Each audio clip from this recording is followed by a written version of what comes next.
Boa tarde a todos. Quero agradecer a participação de todos nesta quinta sessão do segundo ciclo do webinar de Investigação em Enfermagem 2021.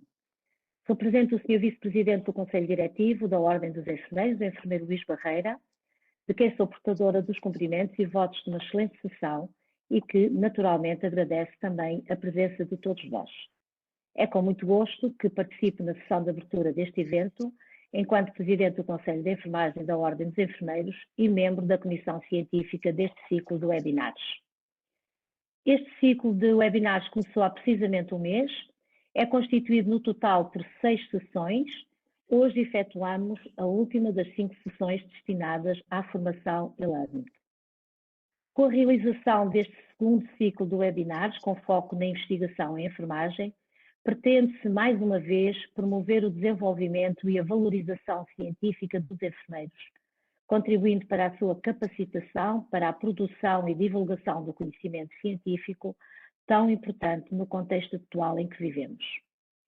A sexta sessão, que terá várias edições, irá decorrer entre março e abril e será dedicada ao encontro de investigadores, tendo como objetivo a partilha de estudos realizados por enfermeiros através de comunicações livres e para a qual já submeteram resumos de estudos que eventualmente tenham elaborado.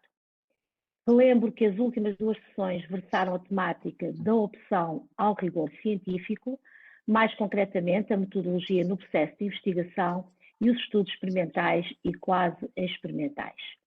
A sessão de hoje será a última dedicada à temática da opção ao rigor científico, mais precisamente da metodologia e método da Ground Theory, e tem como objetivo analisar os pressupostos conceituais e as características do método metodologia Ground Theory, nomeadamente a codificação aberta, a codificação artificial e codificação seletiva.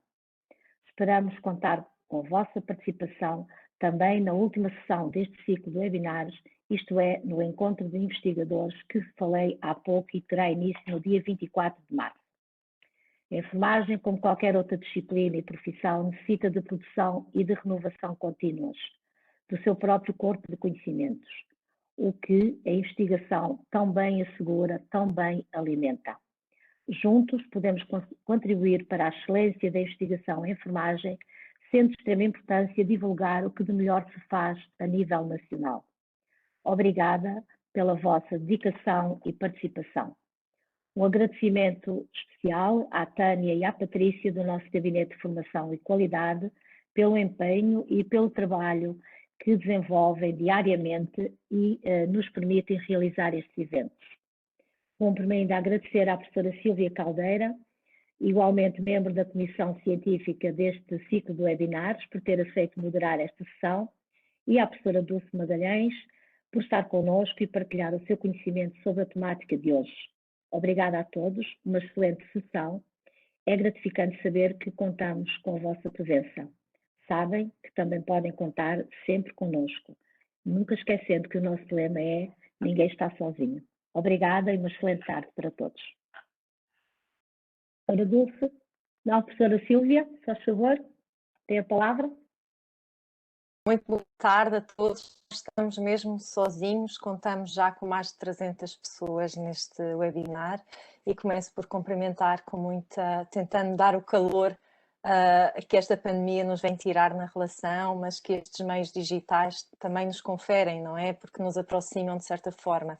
Para mim é sempre uma honra quando recebo um convite da minha Ordem dos Enfermeiros, no sentido de servir e de colaborar para aqueles que são os objetivos da Ordem, e este em particular, neste estímulo, nesta motivação aos enfermeiros, no que concerne à investigação em enfermagem, que para mim é um assunto muito caro. E por isso agradeço este convite, por estar a moderar este webinar, na sua pessoa, senhora enfermeira e professora Ana Fonseca, e peço que dirija o meu sentido de gratidão ao senhor enfermeiro Luís Barreira, e agora em particular apresento então a senhora professora, enfermeira e professora Dulce Magalhães. É uma honra estar consigo hoje e poder também ouvir esta sua apresentação e aprender consigo neste webinar que se intitula da opção ao rigor científico, Grounded Theory. Portanto, hoje trataremos de um método muito específico de natureza qualitativa que tem captado cada vez mais a atenção dos enfermeiros e a nível internacional, também a nível português, na investigação nos mais diferentes ciclos de estudo em enfermagem, e penso que será um momento muito enriquecedor para todos os participantes este aprofundar de conhecimentos sobre esta metodologia tão específica. Para mim é um gosto muito particular estar consigo neste momento, e para os que possam não conhecer, a senhora professora Dulce Magalhães é professora, é docente na Escola Superior de Enfermagem São João de Deus, na Universidade de Évora, onde está hoje. Tem um percurso riquíssimo, seja nos seus 14 anos de prática clínica, desde 2000 está na docência, e portanto tem um percurso riquíssimo, quer na prática clínica, quer na docência, quer na investigação. Tem assumido diferentes funções também na gestão académica, nomeadamente na direção da escola e na direção e na participação de corpos muito importantes na organização de uma escola, como sejam os conselhos técnico-científicos, os conselhos pedagógicos, e hoje vem aqui nos apresentar esta temática tão específica relacionada com a investigação, que foi também aquele método que utilizou na sua tese de doutoramento. É doutorada em enfermagem e fez um estudo onde utilizou este método, que eu penso que é também muito importante para os nossos participantes perceberem, porque vai ser um webinar não apenas numa perspectiva teórica, mas de alguém que efetivamente realizou e vivenciou o processo de utilizar este método para investigação e investigação de enfermagem. E se me permitir, aos participantes que depois possivelmente poderão pesquisar o que é que foi esta sua temática de doutoramento, mas foi mesmo uma temática muito cara à enfermagem, que teve a ver com o nosso raciocínio clínico, que nos confere muita autonomia na nossa intervenção. Tem também participado em inúmeras publicações e participado em projetos de investigação que captaram financiamento externo, o que também é de elevar na vida e na função de um investigador. Eu muito mais teria a dizer sobre a senhora professora, além de ser uma pessoa muito de fácil trato e, portanto, certamente ficará disponível para todos aqueles que possam precisar do seu apoio posteriormente, e dizer-lhe então que estou muito expectante em relação à sua comunicação, e dizer aos participantes que podem ir deixando aqui as vossas dúvidas, os vossos comentários. Tentaremos fazer a gestão da vossa participação da melhor forma, de modo a que ninguém fique sem resposta, pelo menos de resposta mais urgente e necessária, no tempo que nós temos disponível para este webinar. Obrigada a todos pela participação. A senhora professora Dulce, dou-lhe a palavra e fico a escutá-la com muita atenção. Muito obrigada. Eu quero aproveitar este momento para agradecer o convite que me foi feito, agradecer à Presidente da Mesa, a professora Sílvia Berenguer, que acabámos de ouvir. Agradeço que faça chegar os meus cumprimentos ao Presidente do Conselho Científico e também à senhora bastonária. E, claro, que não pode deixar de ser a Presidente do Conselho de Enfermagem, a professora Ana Fonseca. Cumprimento também os participantes, que estão já, alguns deles, a ouvir-nos e eventualmente a ver-nos. Também cumprimento os organizadores deste evento, que são peças fundamentais, e aproveito desde já para falar alguma coisa sobre como é que vai ser a minha postura nesta apresentação. Antes que a minha postura para falar da Grounded vai ser como investigadora. Eu vou colocar-me no papel de investigadora e falar sobre as questões que eu própria passei, algumas dúvidas, umas mais fáceis, outras mais difíceis. Claro que vou esperar que coloquem questões, porque eu não sou capaz de explicar tudo. E, portanto, certamente que levantarei algumas questões daqueles que nos estão a ouvir. Também dizer que as minhas referências literárias são baseadas em dois grandes autores que são tidos como aqueles que a literatura científica mesmo diz que são os mais usados, que é Strauss e Corbin e Cathy Charmas e claro que eu não tenho este dom, mas também vou usar a minha experiência para apresentar a metodologia e o método. Selecionei coisas, é evidente, não é? Aquelas que posicionei-me como investigador e sabendo aquilo que sei hoje, o que era para mim mais importante. Claro que nestas apresentações tem que haver algumas decisões e não se consegue dizer tudo. Espero ser útil e estou disponível para aquilo que me quiserem questionar, naturalmente. É sempre bom que alguém nos questione. Quer dizer que nos estão a ouvir, nos deram atenção e que nos levantamos questões. Por isso, agradeço muito este convite e é um gosto poder participar. Posso passar? Sim, sim. Posso? Eu vou então, se me é permitido compartilhar? Sim, sim. Muito bem.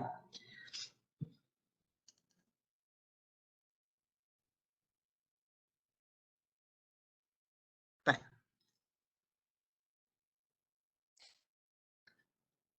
Já está a realizar. Já estamos, muito bem. Vou então começar.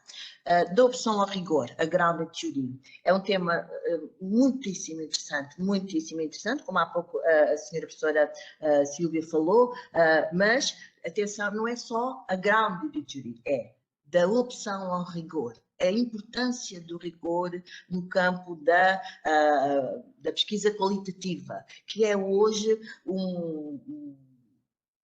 um aspecto muito importante, considerando aquilo que a pesquisa qualitativa tem vindo a passar. E, portanto, hoje já falamos destas questões do rigor. A grounded theory é, na verdade, um método, uma metodologia que preserva muito o rigor, que está sempre preocupada com o rigor. Eu vou, neste processo, nesta apresentação, chamando a atenção sempre para todos os elementos que vão acontecendo, que se constituem como elementos de rigor de uma grounded theory. Ora, o tempo vai passando e, portanto, eu vou estar muito atenta às horas, procurando cumprir muito bem. Dizer que, neste caso, ela foi desenvolvida a partir de uma pesquisa qualitativa de dois sociólogos, Bernard Glasser e Anselmo Strauss.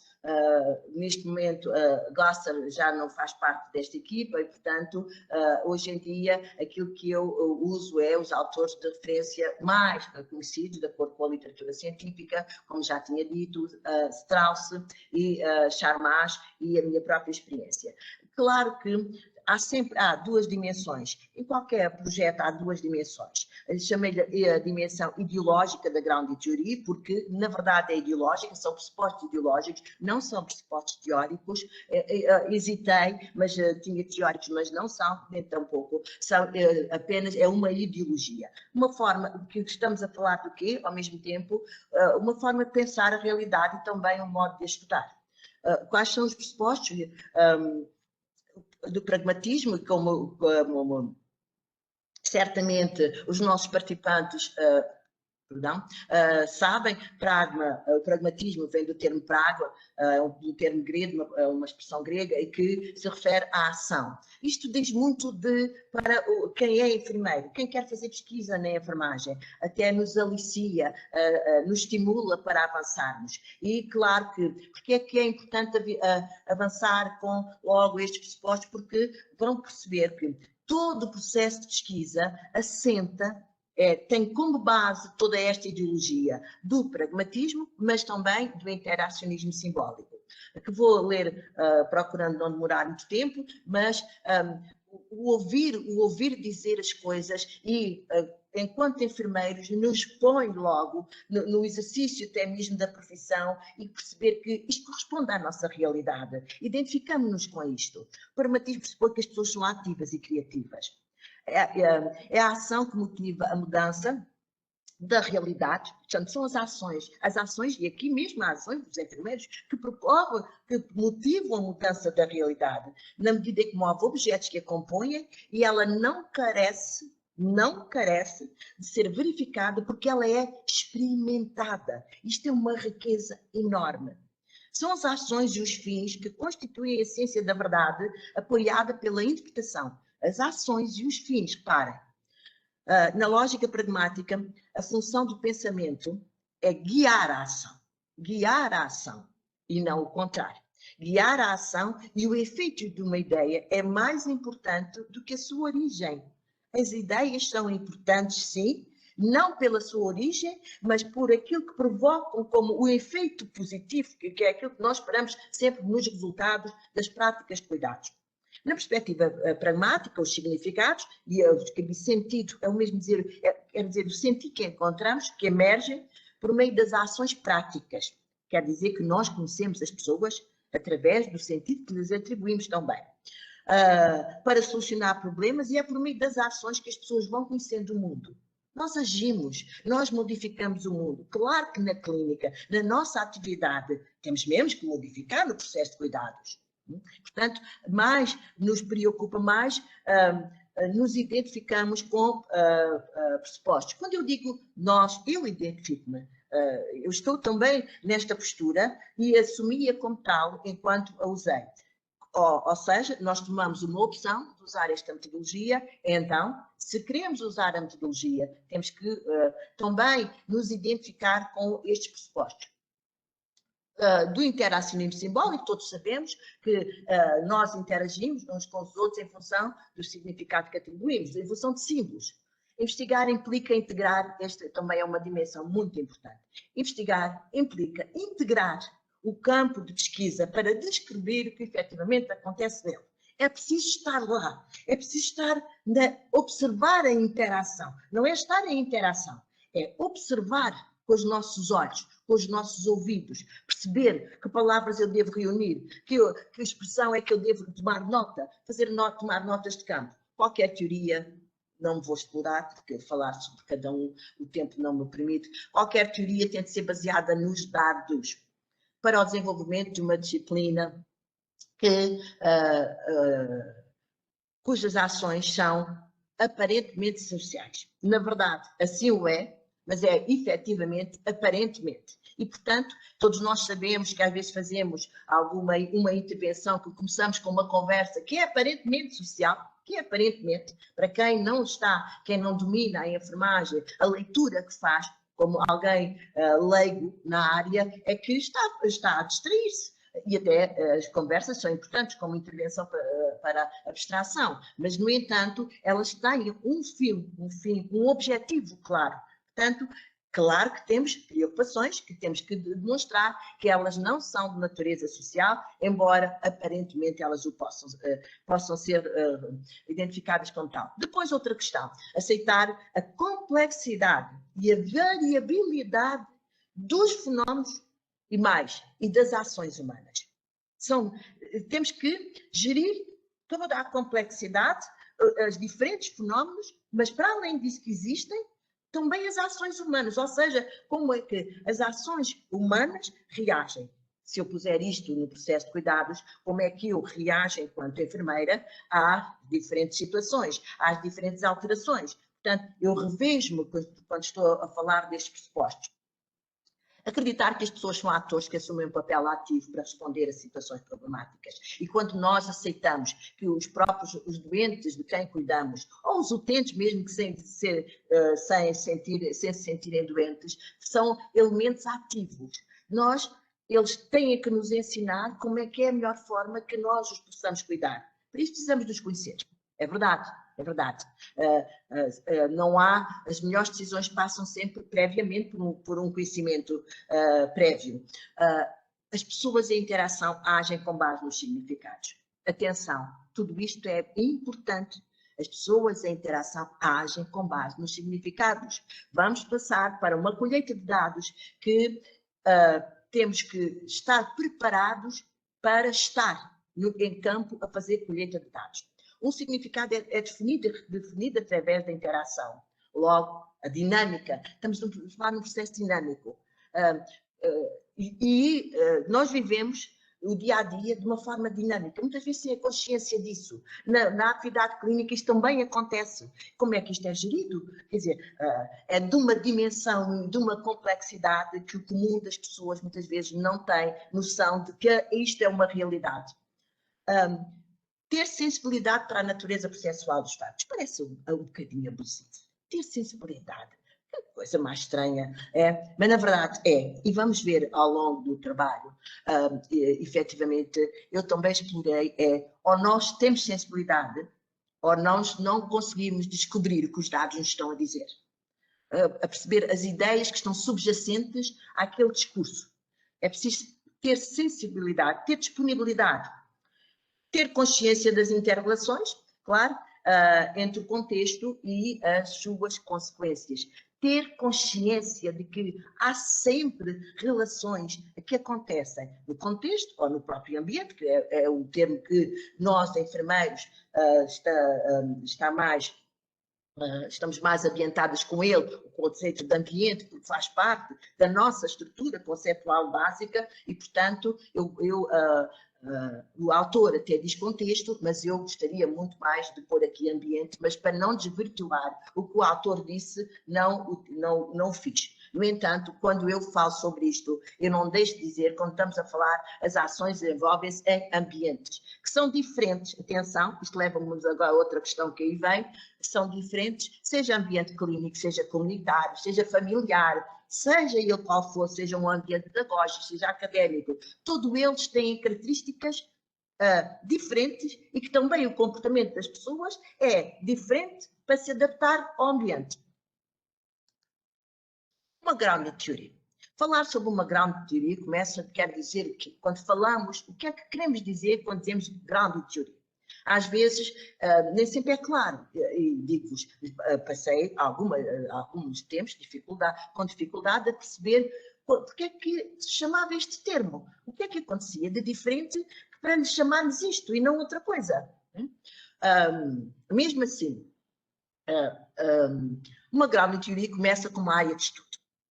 Como área de estudo que nos permite retirar dados e construir teorias. Uma ground theory expressa um conjunto de categorias bem desenvolvidas. Categorias bem desenvolvidas, ou seja, conceitos. Aqui começa logo, parece que há alguma confusão.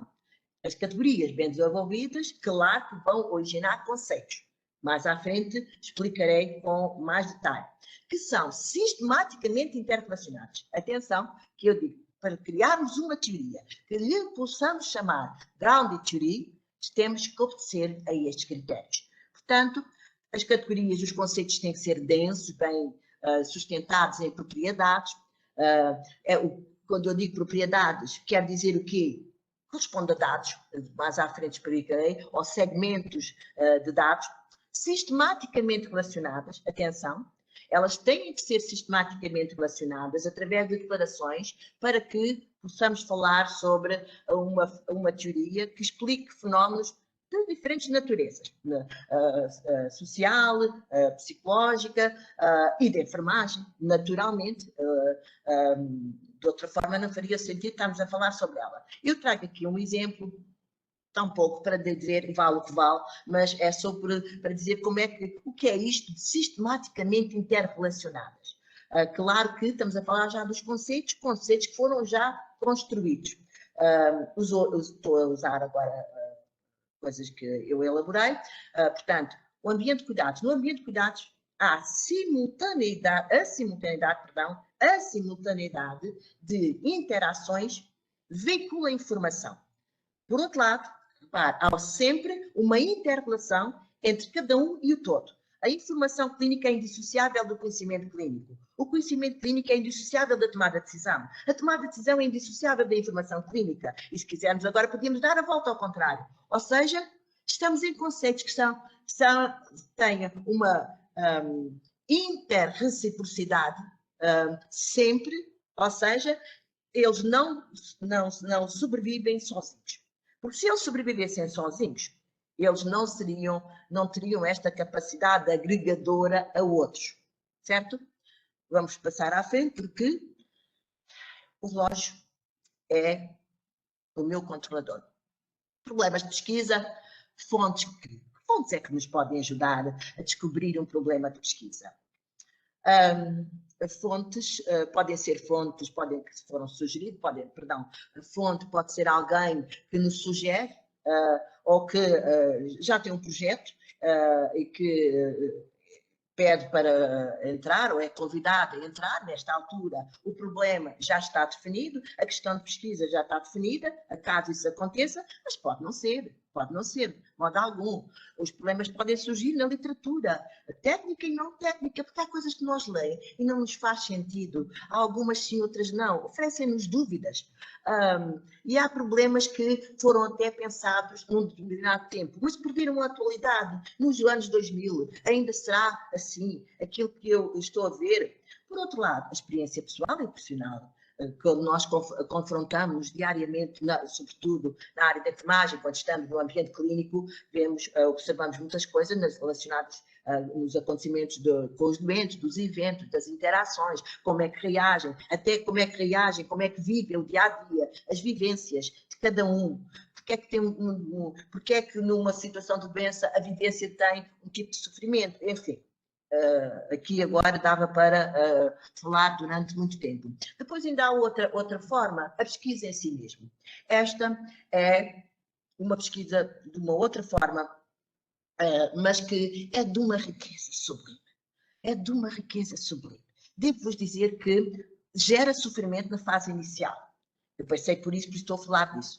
Gera sofrimento, gera muita inquietude, há algum desespero de voltar para trás, de não seguir em frente. Mas quando se descobre, parece que eu sou uma pessoa feliz. É assim, é este sentimento. O quê? O investigador deve entrar no campo como uma noção geral sobre o que estudar. Mas sem um problema específico. Vou-vos dizer da minha experiência, por exemplo. Eu entrei no campo, até porque já me tinha sugerido o tema, atenção, mas era a área temática, o tema, e nesta altura o meu orientador disse: Dulce, vai para campo, vai, sem rede nenhuma, ou seja, sem indicadores. E eu, como gosto de obedecer essas coisas, até porque quando não sei, aceito humildemente que me orienta. Eu senti-me perdida, completamente, e vim-me embora. Vim-me embora porque eu não sabia lá o que estava a fazer, certo? Claro que eu fui ler, deu-me conforto. Voltei lá, sem indicadores, e tomei uma decisão que tomei sem ter lido isso. Mas depois vi que hoje Strauss fala sobre isso, Charmas fala por isso, e também vos vou dizer. O que é que eu vou lá observar? Eu ia como observadora, tinha tudo criado, todas as condições criadas para colher os dados, mas não sabia o que é que colher. Na segunda fase, então eu vou tomar nota de tudo.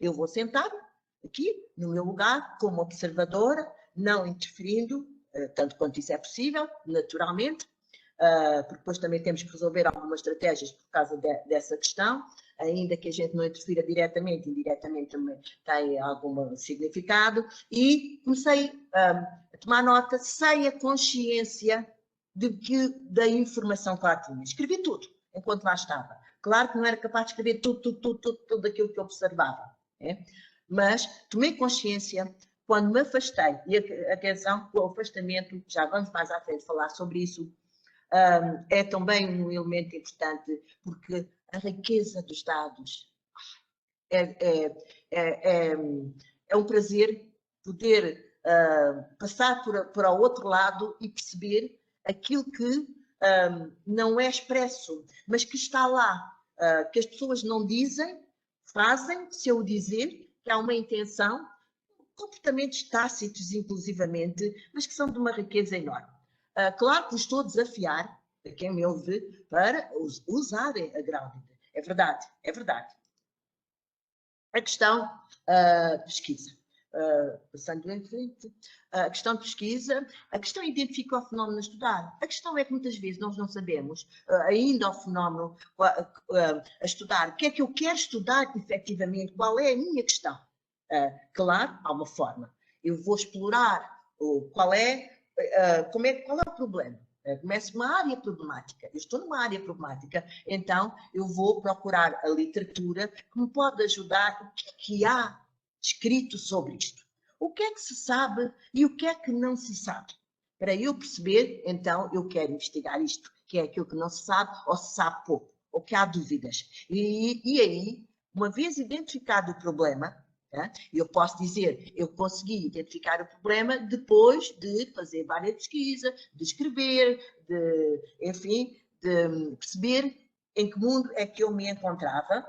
Eu só tinha um organizador, certo? Na minha cabeça, que era o processo de enfermagem e escrever sobre, que era coisa que eu me oferecia alguma dúvida, alguma inquietação, porque eu, há muito tempo, quando estava na área clínica, tinha dificuldade em me identificar com ele, sobretudo porque eu acompanhava, já era supervisora com estudantes, e quando eles faziam de forma a copiar e de forma repetida e sem pensarem, aquilo deixava-me um bocadinho incomodada. Mas na altura eu não tinha esse grau de consciência que eu devia, as pessoas também vão sendo mais desenvolvidas, e eu também, de fazer pesquisa, mas o processo de enfermagem esteve sempre presente.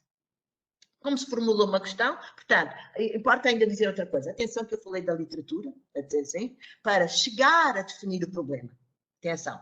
Para dizer o que é que há, o que é que não há, afinal, qual é o problema? Certo? E aí? Mas essa literatura é como se estivéssemos por parte. Ela não pode, de modo algum, influenciar a interpretação que nós vamos fazer nas categorias, que vamos interpretar os dados. De modo algum. De modo algum. Certo? Temos que partir como se tivéssemos esquecido aquilo que sabemos. Portanto, como se formula então uma questão de pesquisa, claro, a partir do problema, é fácil, utilizando os conceitos de um dado fenómeno que ainda não foram identificados, e era isso que eu tinha ido à procura, numa dada população, ou se foram ou não desenvolvidos, porque às vezes há questões que já foram, mas já com muitos anos de atrás, ou ainda se ninguém o fez, num dado, ninguém formulou a mesma questão. Portanto, não devemos repetir, ainda podemos fazer, exceto se estiver num outro ambiente ou se estiverem passados não sei quantos anos e as coisas estiverem desatualizadas da realidade. Não é pré-determinado. Aqui passamos, eu penso que venha aqui o que eu escrevo em cima, não sobre isto. Pus um bocadinho mais acima. Aqui o que está é a amostra e saturação teórica. É o que está escrito. Eu é que não vejo aqui com... Isto não faz mal. Mas eu sei que pode. Nós visualizamos bem. Fique descansada. Obrigada. Amostra e saturação teórica. Que a amostra e a saturação teórica, as duas coisas juntas, porque a amostra está diretamente ligada à saturação teórica. Porque, havendo amostra que... o Strauss chama-lhe amostra teórica mesmo, já Charmat chama-lhe de saturação teórica. E eu juntei amostra e saturação teórica, porque, na verdade, a amostra que chega a uma fase e que tem que ter, e que tem saturação teórica. Portanto, a amostra teórica é algo que, como se diz, não é pré-determinada. E vai acontecendo, vamos desenvolvendo à medida das necessidades. Portanto, não é pré-determinada, desenvolve-se durante o processo de pesquisa para atingir os objetivos e também corresponder a procedimentos de codificação aberta, axial e seletiva. Quer dizer o quê? Que ela, inclusivamente, esta amostra vai se manter sempre disponível, esteja eu na codificação aberta, axial ou seletiva. O que é isto? Codificação é um instrumento de análise que caracteriza a grounded theory, que mais à frente iremos também explorar, para que se perceba que a amostra é criada passo a passo. Por que ela é criada passo a passo? A codificação aberta é para descobrir os fenómenos e as categorias e as suas dimensões. Ora, nós temos que estar sistematicamente a descobrir para enriquecer os nossos conceitos, porque os conceitos, para serem conceitos ricos, são sustentados naquilo que nós descobrimos. Nos dados, claro que não é os dados propriamente, é as ideias que nós retiramos dos dados. Então, isto leva-nos a uma outra questão. O que é que são os dados? Porque eu já estou a falar há algum tempo dos dados, mais à frente, isto é difícil dizer, tem que ser em sequência, mas falamos de várias coisas ao mesmo tempo. O que é que são os dados? Os dados são aquilo que nós escolhemos, que usamos, as narrativas escritas, os documentos que lemos, a observação que fazemos, as entrevistas, portanto, o registro das entrevistas, tudo são dados. Tudo são dados. Claro que depois os dados vão ser abertos. Quando temos estes dados e que estamos a olhar para eles, é que vamos descobrir para nomear e caracterizar os fenómenos. Ora bem, na medida em que sabemos que toda a atividade é dinâmica e que se vai criando e recriando, até quando? Eu posso descobrir, mas aquilo que eu descobrir é suficiente naquele tempo? Ou eu preciso de passar mais uma semana, 2 semanas, e aquilo que eu descobri já não mantém a atualidade, ou mantém, ou há nova mudança? Eu tenho que estar sempre atenta, daí a importância de eu ter sempre a amostra disponível. A amostra é constituída por pessoas informantes que se deixam observar e que nos dão a informação que nós. Portanto, são pessoas estratégicas que nós consideramos que têm condições para nos falar sobre aquilo que fizeram e porque é que fizeram. Também é importante saber isso, porque o que nós queremos é a forma como os nossos informantes interpretam as ações. Não é o que nós interpretamos, de maneira alguma. De maneira alguma. Ou não será uma teoria grande teoria. Ou não será uma grande teoria. Portanto, reparem que também a codificação, há 3 tipos de codificação. A axial, que tem como objetivo que as categorias se relacionem, mas eu posso precisar, há uma dinâmica da atividade clínica, eu posso precisar ainda de ir aferir, e também eu fui aferir, quando eu pensava que já tinha, não tinha, troca de voltar aos dados, troca de voltar. Quando se volta aos dados, quando eu digo isso, buscar novos dados, há uma coisa sempre que tem que estar sempre presente para dizermos que usamos a ground theory. Eu vou buscar dados, tudo bem. Eu vou interpretá-los, tudo bem. Mas eles serão sempre provisórios enquanto eu não os validar com os próprios informantes. Sempre. Daí ser uma teoria, uma ground theory, certo? Que é sustentada sempre nos dados. Com muita proximidade. Esta interação entre aquilo que é o mundo da realidade, do mundo concreto, daquilo que observamos, a ground theory depois faz o quê? Faz a ponte entre esta realidade e a realidade já dos conceitos e, portanto, da abstração. Portanto, vou passar... desculpem o meu ai, mas o ai foi... Eu olhei para o relógio e... tem que ser um bocadinho mais rápida. Portanto, a seletiva é uma fase já mesmo final, de redefinir.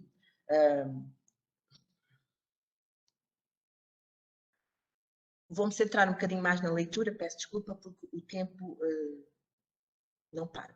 O investigador, antes de começar a pesquisa, deve procurar um campo que lhe ofereça informação.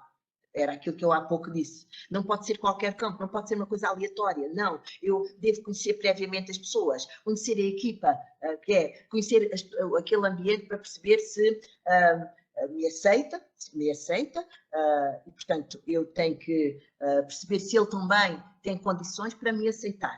Portanto, o princípio fundamental da amostra teórica é ter casos com base em critérios claros, e que se relacionem com uma coisa. Temos de ter sempre presente o objetivo e a questão de pesquisa. Atenção, pedir a questão de pesquisa tem que nos acompanhar sempre, estar sempre presente quando estamos a colher dados.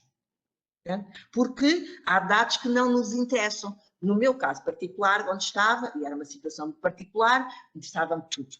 Pronto. Mas porque também eu estava com uma equipa que cada dia tinha 2 elementos e eu tinha que observar, e claro, num tempo pré-definido. A amostra alarga-se em função da relevância dos casos, atenção. Ela alarga-se em função da relevância dos casos e não em função da sua representatividade. Isto faz a diferença entre uma amostra teórica e não teórica. A saturação teórica é atingida quando deixam de haver novos casos. Porque o princípio da pesquisa é a procura da diversidade do fenómeno. Não é de um padrão, não. É a procura da diversidade do fenómeno e não apenas a densificação das categorias em cada conceito. Estou a falar de características que tornam específicos a Grounded Theory. Dimensão prática. Vamos à dimensão prática, muito bem.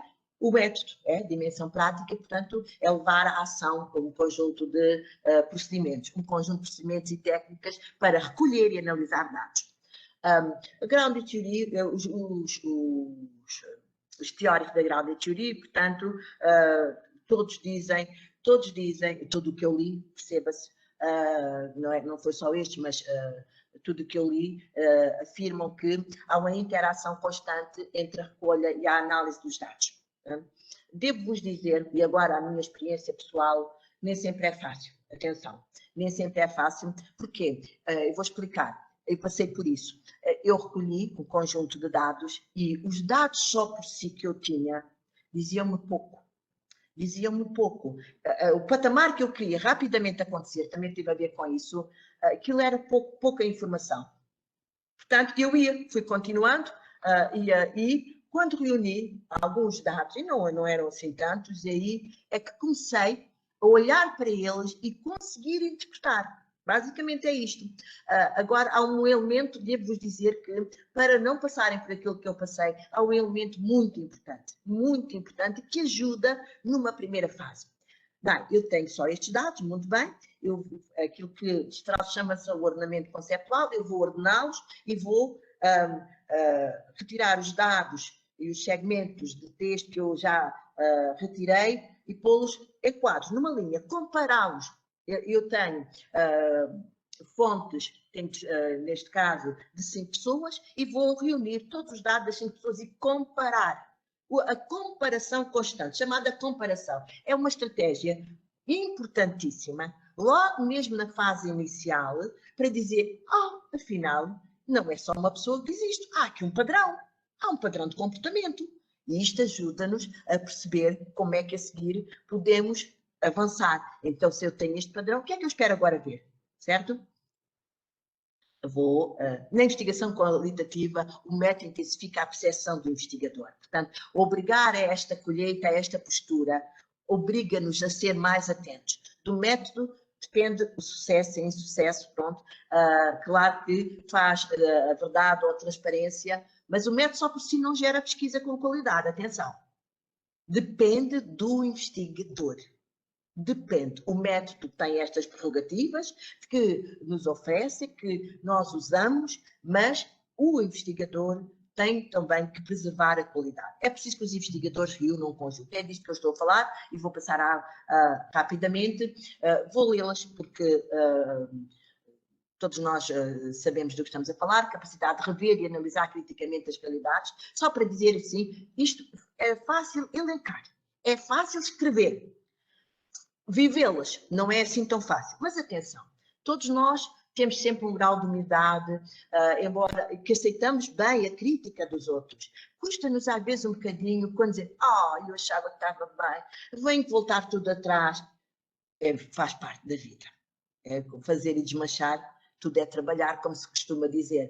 Portanto, é preciso rever e analisar. E porquê? Até a própria pessoa. Quando nós escrevemos e no mesmo dia parece que está tudo bem. É preciso tal distanciamento que eu falava há pouco. Será que eu disse mesmo, passado alguns dias? Portanto, nada de pressas, digo eu, nada de pressas, que é preciso ter distanciamento para ter a capacidade autocrítica, capacidade de reconhecer a tendência dos enviesamentos do raciocínio. Todos nós fazemos enviesamentos do raciocínio, todos. Mesmo no raciocínio clínico há enviesamentos. É claro, portanto, o pensamento intuitivo é uma forma de fugir a eles, mas é também um enviesamento àquilo que é racional. Àquilo que é racional. E faz parte do nosso dia-a-dia. Faz parte. Portanto, atenção aos enviesamentos, não nos deixamos, temos que procurar ser imparciais.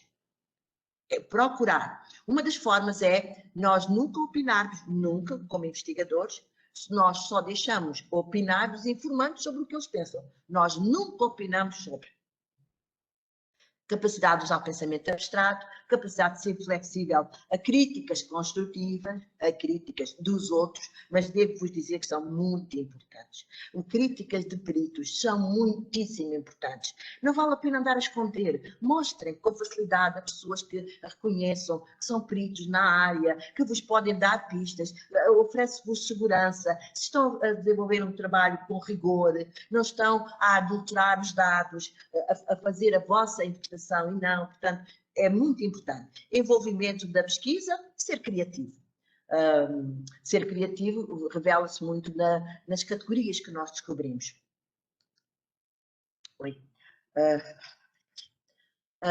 Para alguns investigadores, este método tem como objetivo gerar uma teoria. É verdade, certo?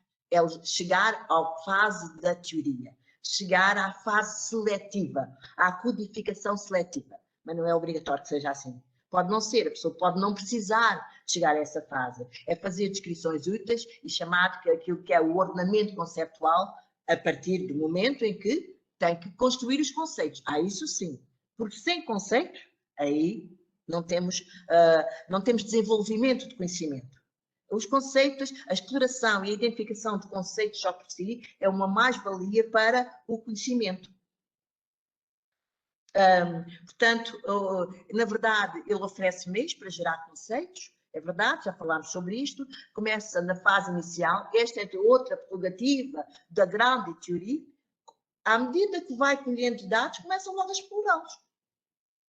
Logo explorá-los. Às vezes, quem conseguir, em função da dimensão, pode chegar a casa e logo explorar os dados. Quando eu estive no campo, eu até tive o bom senso, vá lá, tive o bom senso, de dizer aos colegas, olha, eu quando saí da sala, não me digam nada, não me detenho sobre conversas, não me distraio, porque eu vou, num instantinho, vou para casa e vou tomar nota daquilo que tenho na cabeça, que observei e não fui capaz de tomar aqui. E assim fiz. E, na verdade, eu saía, ninguém me dizia nada e eu ia num instantinho para tomar todos os registros.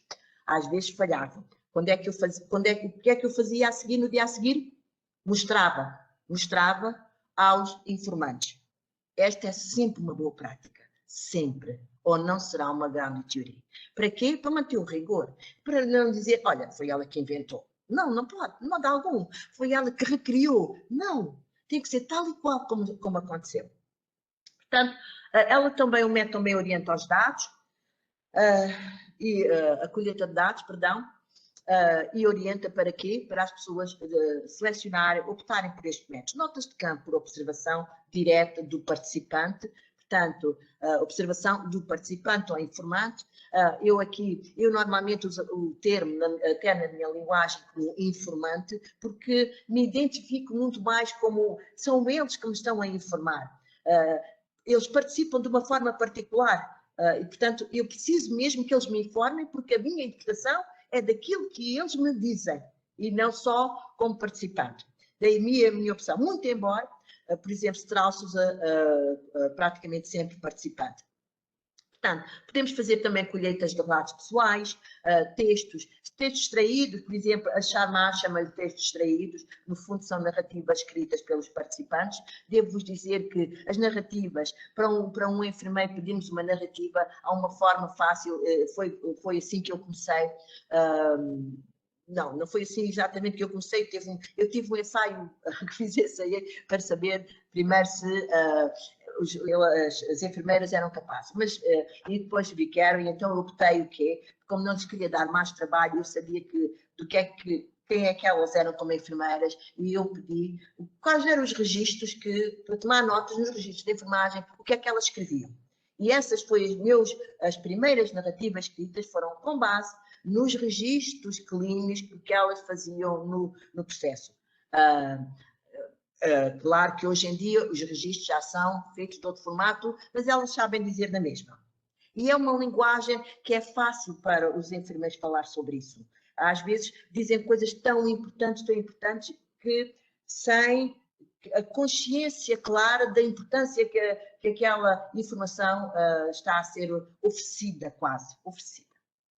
Portanto, textos, entrevistas intensivas, podem não ser intensivas, atenção, mas há uma coisa que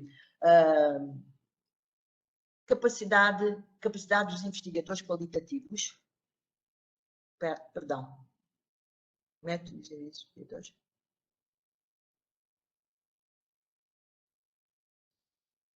Certo, já percebi. Capacidades que os investigadores qualitativos têm que ter, mas não,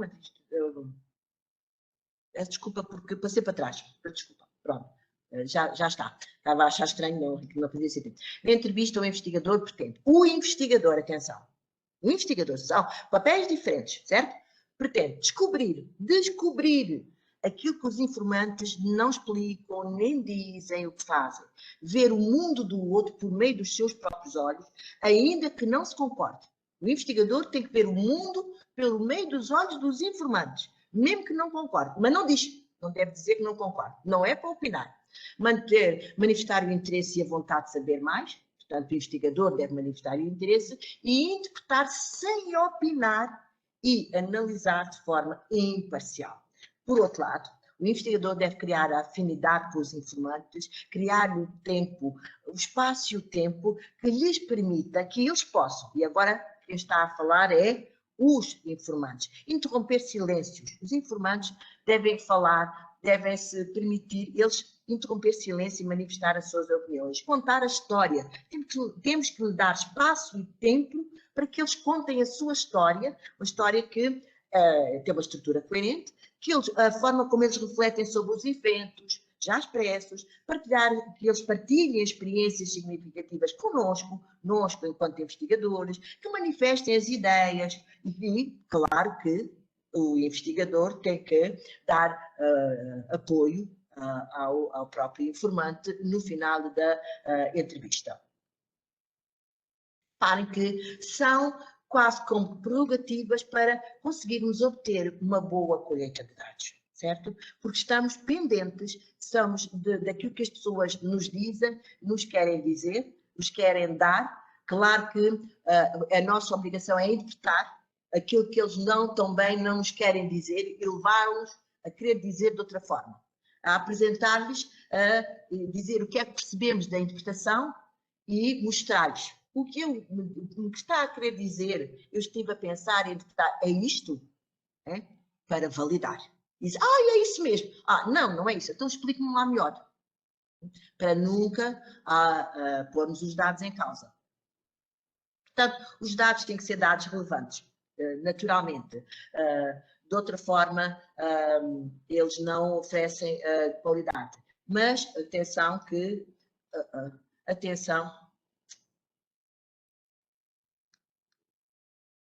Eu estou agora também um bocadinho a dizer que os dados são tão importantes, porque se os dados não são importantes, se os dados não são relevantes, então não há ground de teoria. Quer dizer, se não tem interesse. Portanto, tudo isto está em causa logo numa fase inicial e é da responsabilidade do investigador criar dados relevantes.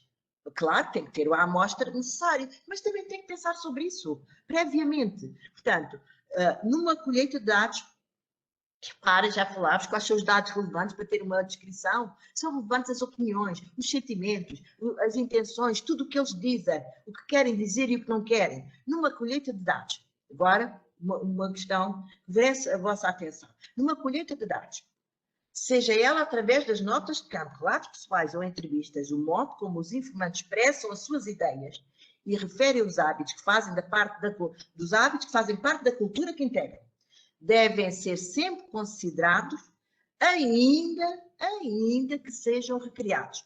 Às vezes nós até achamos que aquilo não corresponde à verdade, mas temos que aceitar. E não dizemos que não é verdade.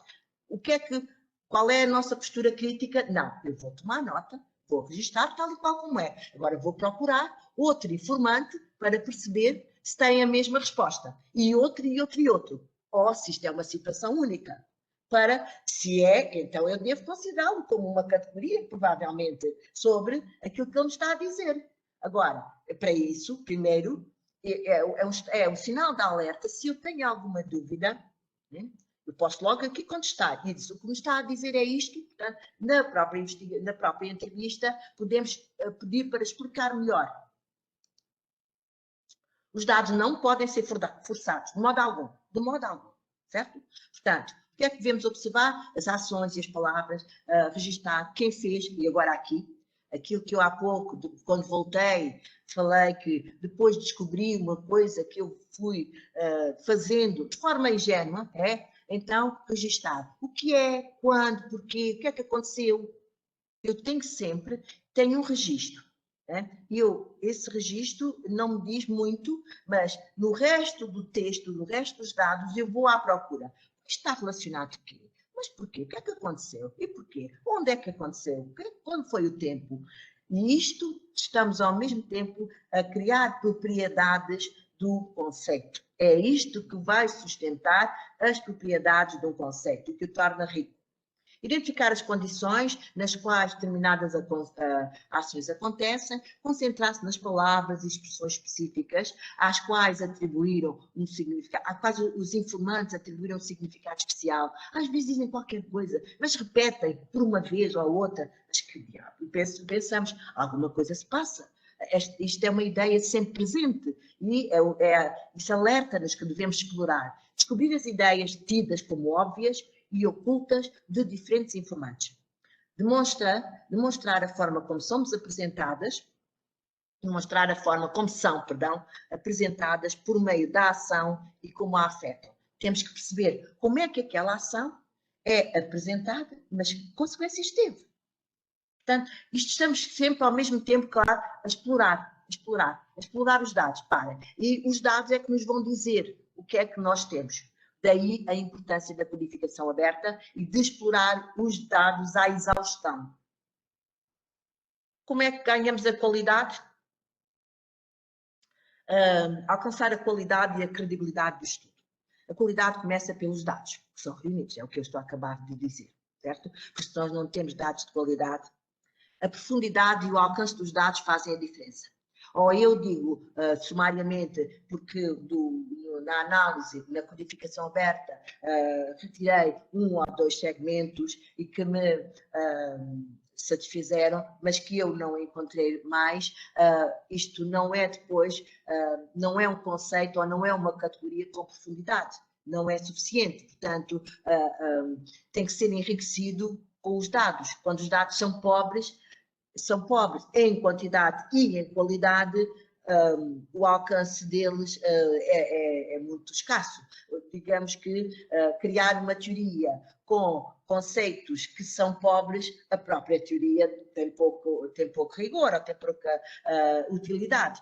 Portanto, os dados são em número suficiente quando é possível ter descrições, era um pouco o que eu já estava a relatar, eu às vezes antecipo, mas vou passar só a ler e falar menos na oralidade. É possível ter descrições detalhadas das opiniões e ações de diferentes informantes, certo? É possível reunir dados que permitam desenvolver categorias analíticas. É possível estabelecer comparações entre os dados. Se não é possível, então, esse não faz parte, esse dado não é considerado no primeiro tempo. Às vezes rejeitamos, porque não lhe percebemos o sentido que ele tinha. Não deitamos fora, não deitamos, guardamos.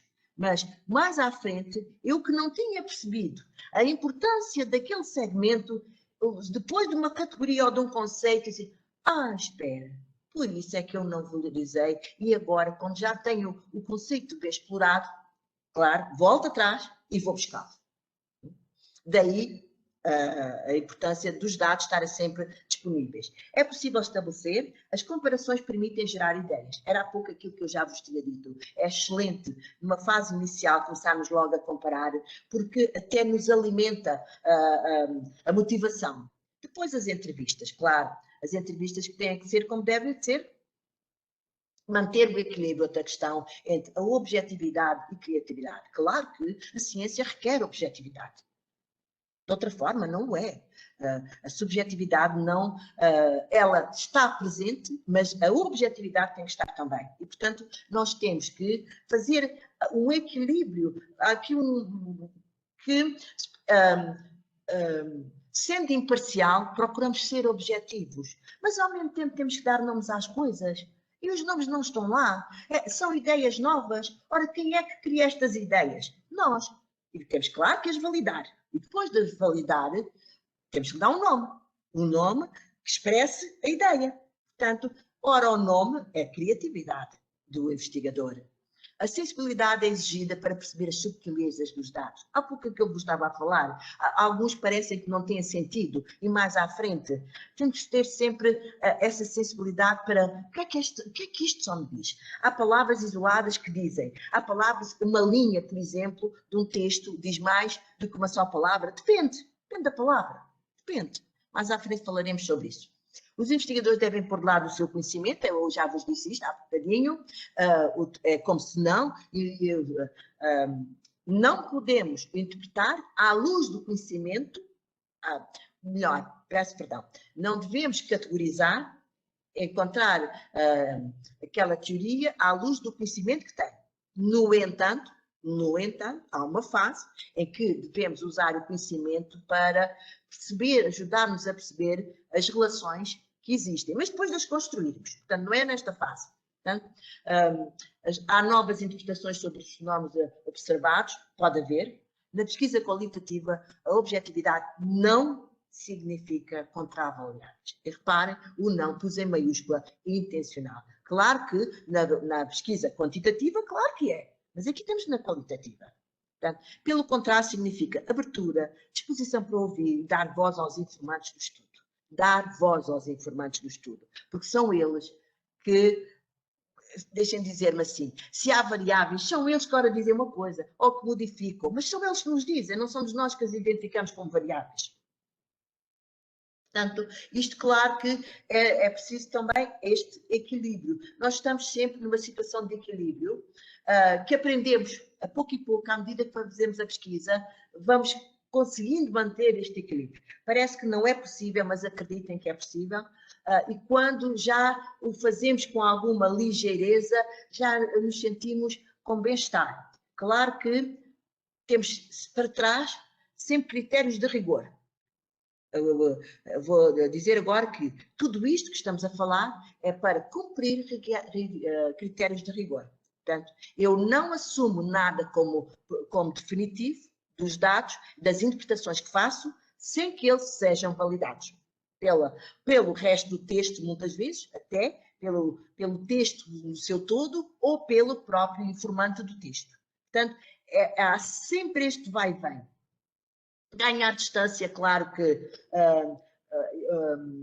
é importante, já há pouco falei da distância quando fazemos a interpretação, reunir dados sobre o mesmo evento de diferentes formas, portanto, são uma forma de manter a objetividade. Atenção, que eu estou já a sistematizar coisas que vos fui dizendo pontualmente à medida que ia falando e agora já estão aqui sistematizadas. Validar com os informantes, quantas vezes é que eu já disse?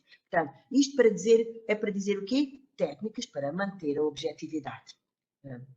Todas as explicações teóricas, manter o ceticismo, sermos céticos, duvidarmos de nós próprios. Será que eu estou sempre a duvidar? É um receio imenso. Os dados. Daí, grau de teoria. E eles acompanham-nos durante todo o processo de pesquisa, todo. Todas as explicações teóricas ou categorias e questões sobre os dados obtidos por análise devem ser considerados como provisórios, coisa que eu já tenho dito várias vezes, enquanto não forem comparados com, portanto, nada que eu não tenha já dito. Portanto, vou passar, estou aqui a olhar para o relógio. O processo de codificação. Pronto, chegamos a outra fase. Estou bem nas horas, vamos chegar a outra fase. A codificação. O que é isto de codificar? A codificação representa um elo entre a colheita de dados e a fase final. A fase é a colheita e a codificação, como eu vos disse, se necessário, vai mesmo até à fase final. Portanto, para formar uma teoria que explica os dados, constituem-se como dados, eu também já disse isso, todo o material ou informação que é veiculada pelos informantes. É isto que chamamos dados. Atenção. Quando nós trabalhamos com dados, portanto, claro que nós vamos usar esses dados a partir daí. Atenção. Às vezes, o conceito tem mesmo aquilo que o utente, que o informante nos disse. São chamados códigos ao vivo, só para referenciar. A codificação representa um processo de análise e de síntese. Análise indutiva. Eu começo a analisar dados. Eu recolho e análise. É sempre análise. A fase axial, pelo contrário. Síntese. Agrupo. Primeiro, eu parto o texto, eu analiso o texto, eu interpreto o texto, eu formo categorias a partir daqueles dados que eu interpretei dos segmentos de texto. Agora, muito bem, há categorias. Agora eu vou agrupar as categorias. Portanto, deixa de ser análise para ser síntese. A codificação, claro que a forma de análise, a forma inicial é indutiva. Claro. Quer dizer que eu não vou com pré-conceições nem com categorias pré-definidas, de todo. Ou não é grounded. Certo? Isto para dizer também, há várias formas de abordar a grounding, mas estas são constantes. Há outros autores que vão por outro caminho. Portanto, claro que eu quero dizer que análise e síntese chega a uma fase que já não é mais abdutiva e, portanto, eu estou a usar uma lógica abdutiva porque eu, a partir daquilo que eu já reuni, é que vou densificar, é que vou procurar mais para reforçar os conceitos. Ou seja, deduzindo da categoria ou do conceito, eu vou à procura de mais informação, mais dados que possam fortalecer aquele conceito. Daí podemos dizer que a codificação representa um processo de análise e de síntese com uma abordagem indutiva e abdutiva. A codificação não é uma sequência de operações, não é, como já fomos percebendo. Né? A codificação tem que ser pensada como um fluxo livre e criativo,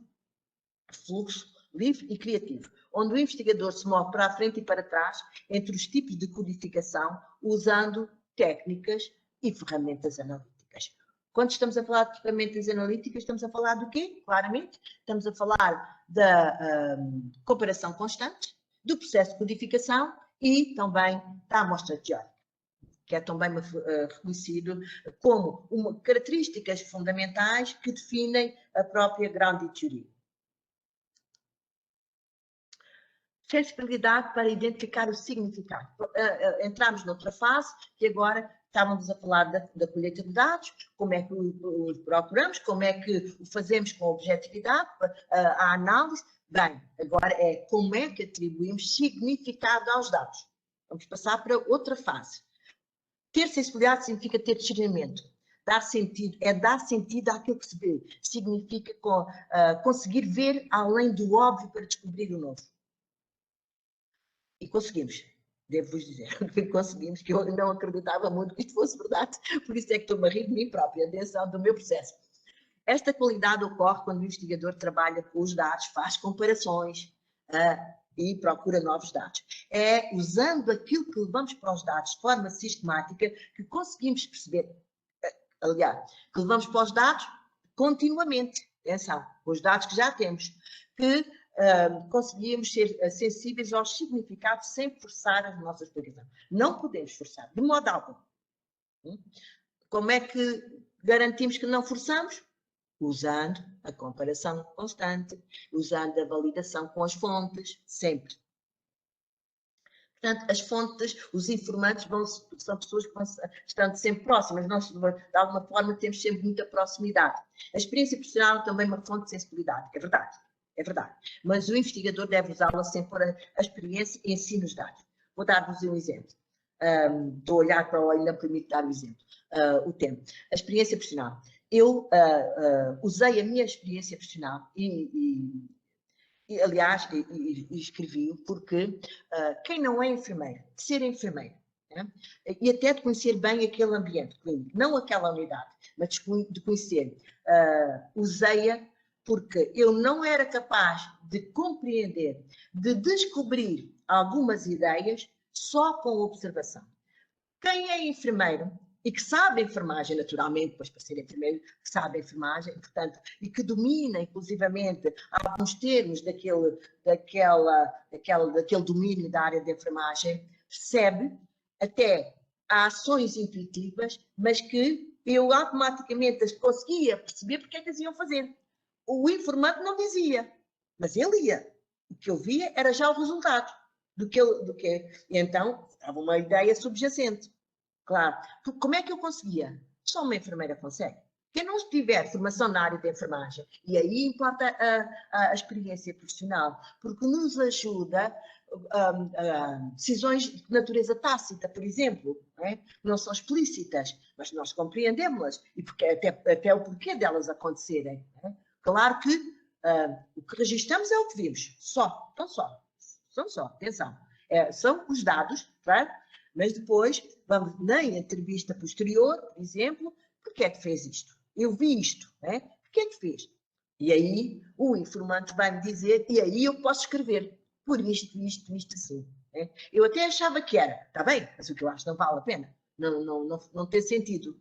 Mas alerta-me para escrever e para depois perguntar, porque para mim aquilo era a minha interpretação, mas eu precisava deles, da validação.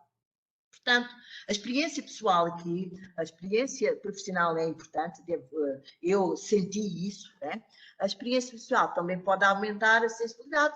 Há pessoas mais sensíveis do que outras, umas sim, outras não, faz parte da nossa vida, de cada um. Modos de codificação. Modos de codificação, aberta, axial e flexível. A aberta é de todas aquela que para mim tem maior riqueza, porque é o momento da descoberta inicial, que partimos do zero e que vamos conseguindo.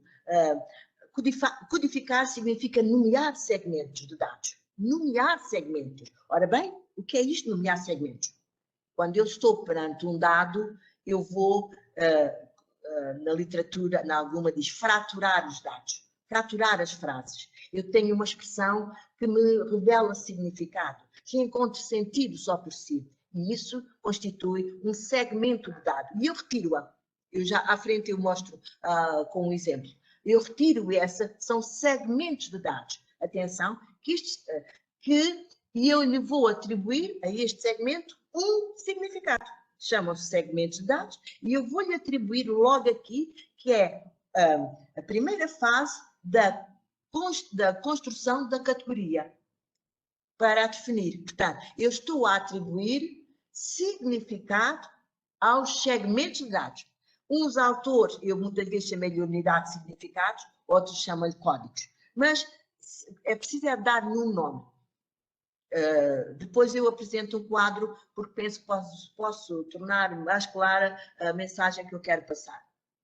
Portanto, é claro que a própria aberta faz secção dos dados, portanto, abre os dados, analisa logo, faz análise dos dados e faz categorias, e até faz categorias à medida, logo na fase aberta. Claro que depois, aliás, os dados reunidos, vou passar a ler, devem ser lidos num primeiro tempo para relembrar, num segundo tempo são lidos para criar linhas de fratura, porque atenção, a importância da primeira leitura é para perceber o todo, a mensagem geral que está, para percebermos porque é que às vezes se diz uma coisa no início, muitas vezes sem lógica, há outras coisas que estão no textos nem sempre têm uma lógica esperada, mas têm lá toda a informação, portanto temos que ler primeiro, num primeiro tempo, e depois então é que fazemos a fratura. Que se percebe, o investigador percebe no pequenos segmentos de texto que criou,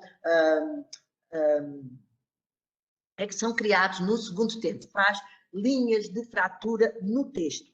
Dito de outra forma, Strauss diz é abrir o texto, né? E é verdade. Também chamadas unidades de significado, e cada uma delas é reconhecida como provisória. Atenção, estamos na fase inicial de codificação e, portanto, sempre como provisória, enquanto não houver forma de validação pelas mais variadas técnicas. Cada uma das unidades de significados foi depois submetida a outro procedimento analítico. Agora, bom, para quê? Manter o rigor. O rigor está sempre presente. A análise comparativa entre a parte e o todo do documento que foi lido. Será que aquilo que eu estou a dizer desvirtua toda a informação, a mensagem que está neste texto? Ou não? Ou é coerente com todas as ideias? Claro que esta é uma primeira forma, certo? Mas depois ainda há outra forma de validar com o informante. Ainda na codificação aberta é preciso fazer comparações sucessivas entre os dados dos diferentes. Portanto, repara, a codificação aberta tem uma responsabilidade enorme para que haja sucesso daquilo que queremos. As codificação aberta podem ser facilitadas por uma outra técnica de análise interpretativa, que eu não me vou debruçar muito sobre ela, que é a microanálise. Vou dizer sumariamente, podemos, quando nós lemos um parágrafo, tiramos a ideia geral, é verdade, conseguimos, mas não percebemos os detalhes que levaram àquela ideia. A microanálise permite chegar aos detalhes, e aí é analisar palavra por palavra, linha por linha, e encontrar sentido nelas. É disto que fala a microanálise, mas também que oferece depois uma grande riqueza para densificar os conceitos. Vou passar aqui o exemplo que eu vos estava a dizer. Reparem, uma narrativa fraturada, por exemplo, uma coisa tão simples quanto isso, e aqui temos, sim, uma frase, no final de um turno da tarde. Unidade de significado, fraturado, é uma narrativa, portanto foi um cerco, isto corresponde a um segmento que está aqui, um segmento de texto, descreve o que é que eu estou já a dizer, a interpretar, unidade de significado, descreve quando ocorreu a situação. Este foi o primeiro exemplo de codificação aberta, uma fase muito inicial, certo?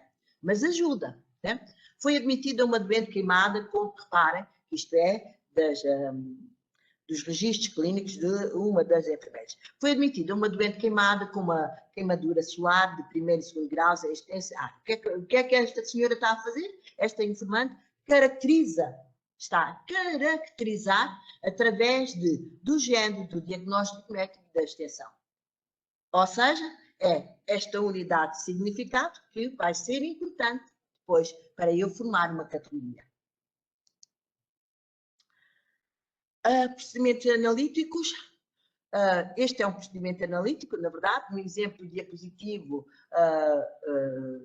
já disse o que está aqui escrito, certamente conseguem ler. Os códigos tornam-se definitivos após sucessivas comparações, atenção, estou sempre a dizer a mesma coisa. Este modo de análise envolveu dois processos de comparação em simultâneo. Uma de comparação, atenção que vou apresentar, é este que agora vou apresentar. Voltar agora atrás. Sobre este diapositivo que agora vou apresentar, revela a comparação sistemática e que, através da comparação constante e da análise, levou a um conjunto de categorias. Este modo de análise envolveu, que já depois vou mostrar, não consegui fazer, não é este, ao mesmo tempo, este modo de análise envolveu dois processos de comparação em simultâneo. Um de comparação entre os textos, portanto, os textos dos documentos, os dados, entre os dados, ou entre as unidades, não é? Desculpa que isto não é. E o outro não é disparate. Estava eu a ler ou e está cá outro. Outro, entre as unidades de significado dos próprios textos. Portanto, fez em simultâneo, não é demais, dar-nos confiança, dar-nos segurança. Sempre se pode fazer. Se eu tiver outra forma de validar, eu uso-a. Aqui está. Eu não consigo tirar aqui, minimizar, mas também não é preciso. Muito bem. Reparem, o que é que eu peguei nos diferentes documentos e ordenei, fui a um e fui buscar aquilo que ele me dizia, os dados, a idade, fui pondo, a seguir fui a outro e fui descobrindo os outros assim, e disse, olha que interessante, eles fazem todos o mesmo percurso. Isto é um processo, perguntam sempre o sexo, e a idade no primeiro, o diagnóstico, todas fazem o mesmo. Bom, estamos aqui a criar alguma coisa. Isto levou-me a perceber uma coisa que mais tarde eu compreendi mesmo. Aqui não tive a consciência plena, mas todo o processo de raciocínio se desenvolve em função de uma racionalidade clínica. Por causa disto. E isto vem-se reforçando sempre. É sempre em função da situação clínica do doente. É a situação clínica que leva à mudança de comportamentos, a selecionar uma decisão em função da outra. É sempre aquilo que se passa com o doente que nos orienta para uma intervenção ou para outra. E se pensarmos assim, na verdade, assim é. Nós, enfermeiros, sabemos que assim é. Muito bem.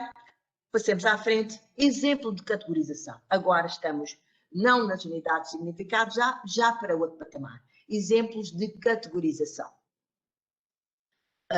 O extrato do dado, atenção, e ele normalmente fica aqui. Atenção que, numa primeira fase, eu trabalhei os dados assim, é verdade, mas depois deixei de fazer e tive que usar um software, porque os dados eram tantos que não era viável. Aqui os certos dos dados, mas os certos dos dados continuam lá, porque nós introduzimos tudo o que escrevemos, os dados, e portanto os certos dados não estão tão visíveis se eu não quiser. Eu usei o NVivo 8, e claro que tem todos estes certos, até marcados, os diferentes significados e as categorias. Portanto, não estão aqui, mas porque depois, mais tarde, devo dizer, eu usei, se eu não me lembro agora se eram 12 ou 15, não tenho, não quero dizer porque não quero errar, mas sei que tinham 984 interações. Portanto, o que foi analisado, e sim eu tenho bem presente, que eram 994 interações. Portanto, o número dos informantes é menos relevante porque é preciso que elas sejam ricas e que nos ofereçam muita informação. Agora, reparem, as categorias. Reparem o que eu estou a dizer aqui, por exemplo, mas ela parece não me ouvir. O significado, constatação da aparente ineficácia das medidas. Categoria, avaliação da decisão. Entra no nível de abstração, já, certo? Este é já o primeiro nível de abstração para as categorias.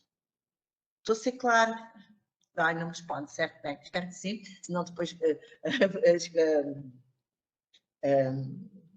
porque é que eu digo avaliação da decisão? Vamos lá ver. Mas ela parecia não me ouvir. Quando eu digo ela parecia não me ouvir, na verdade, já vem, claro, de trás, eu estou a avaliar a decisão que eu tomei. Afinal, ela parecia não me ouvir. Eu tinha tomado uma decisão, mas afinal ela parecia não me ouvir. Portanto, eu estou a avaliar a decisão. Para dizer o quê? Como é que eu consigo passar da constatação aparente da ineficácia, atenção, para a categoria, certo? Isto é passar a fazer um nível do concreto para a abstração. Aqui é a realidade dos dados, aqui é já uma primeira interpretação e que me ajuda estes significados a chegar a este ponto, a poder dizer avaliação da decisão. Codificação oficial. A codificação oficial basicamente é para agrupar. Enquanto a aberta abriu, naturalmente, partiu, analisou, fez categorias, agora as categorias, vamos lá buscar as categorias e vamos lá perceber que relações acontecem, as tais relações. Criar um eixo entre até categorias e às vezes subcategorias, porque há uma, mas que dentro, por exemplo, da avaliação da decisão, se calhar ainda há outras mais minuciosas e que competem e que alimentam a avaliação, que estruturam a avaliação.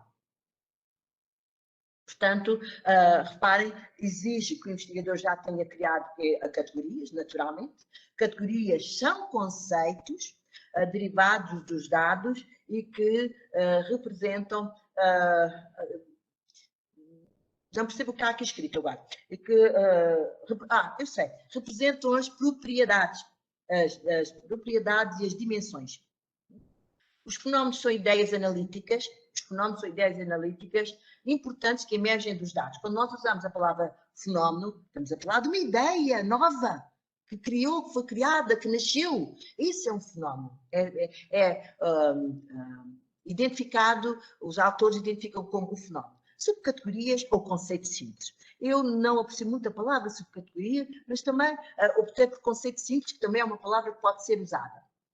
Especificam melhor o conceito, revelando as suas propriedades. São os conceitos simples, depois, que agregados formam um conceito geral, um conceito complexo. São os conceitos simples que explicam o porquê, o quando, qualquer coisa, certo? Todos aqueles elementos, aliás, está aqui, revelando as suas propriedades, ou seja, o modo como o fenómeno aconteceu, quando, onde e porquê. Cada conceito simples é que explica. Claro que vários conceitos simples, um conceito complexo pode ter 2 ou 3 ou 4, normalmente, mais conceitos agregados. Os conceitos simples, quando não estão agregados, não têm validade. Vou procurar dizer aqui como é que se forma uma dimensão. O eixo é uma dimensão, é criado através de agrupamentos de categorias que se relacionam e que tinham significados comuns. Pronto. Um exemplo. Uma conversa com um doente é útil. Uma conversa com um doente é útil para recolher informação. É um dado. É um dado. Para que é que serve? Essa informação representa uma das dimensões da utilidade de uma conversa. Para uma dimensão. Uma dimensão. Vou passar, se for preciso, depois volto atrás à imagem. Esta imagem. Tenho esta imagem escondida. Tenho eu, mas os participantes não têm. Não tem problema. Repare, eu há pouco estava a falar da conversa. Então, aqui, este conceito, conversas, tem 4 dimensões.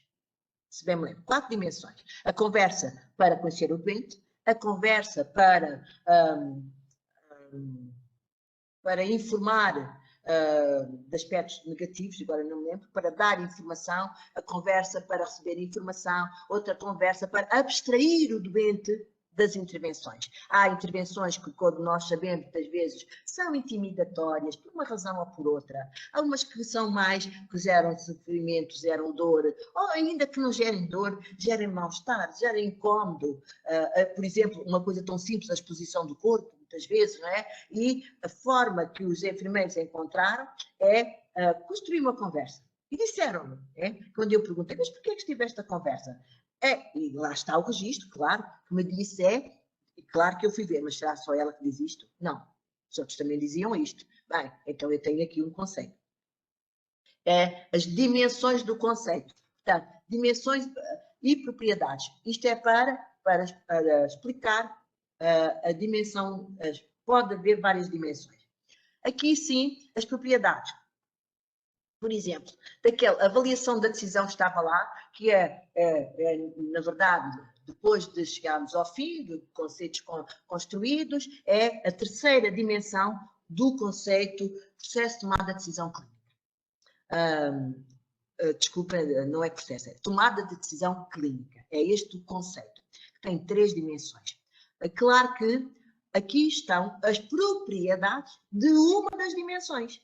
Portanto, ou seja, de cada um dos conceitos simples. As dimensões são conceitos simples, que reforçam o conceito principal. Portanto, convergem todos eles para o mesmo, mas para que se possam constituir, são definidas à partida. Este, por exemplo, e as propriedades, repare, propriedades do conceito, interpreta o impacto das decisões já tomadas. Isto foi dados observados. Ali, certo? Noticia os novos dados para registro clínico. Está a avaliar. Define o potencial terapêutico de cada decisão. Utilizada para fazer prognósticos. Acontece de forma sistemática. É uma estratégia de segurança.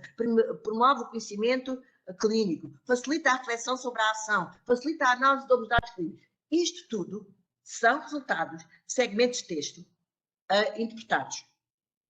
Certo? São chamadas depois as propriedades do conceito. E a propriedade deste conceito simples que se tornou com esta dimensão.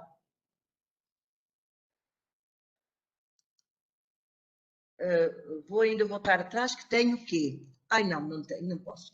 Muito bem, no tempo. Codificação seletiva. Processo de integrar é um processo de integrar conceitos e aprimorar. Aqui é só integrar. Só integrar. Claro que já temos as relações constituídas. A categoria central representa o tema da pesquisa, nem sempre conseguimos percebê-la na fase inicial. Todos os conceitos importantes se relacionam com a categoria central importante. O que é que eu vos trago aqui? Um mero exemplo. Um mero exemplo é, isto pode-se configurar, chegar ao fim e ter este aspecto, ter uma configuração, quer dizer o quê? As relações que se desenham entre os conceitos que foram descobertos. É o que isto demonstra. Portanto, para não ficar um vazio, mas isto afinal chega ao quê? Pronto, a ideia é tampouco esta. Posso voltar ainda atrás, porque tenho alguns minutos?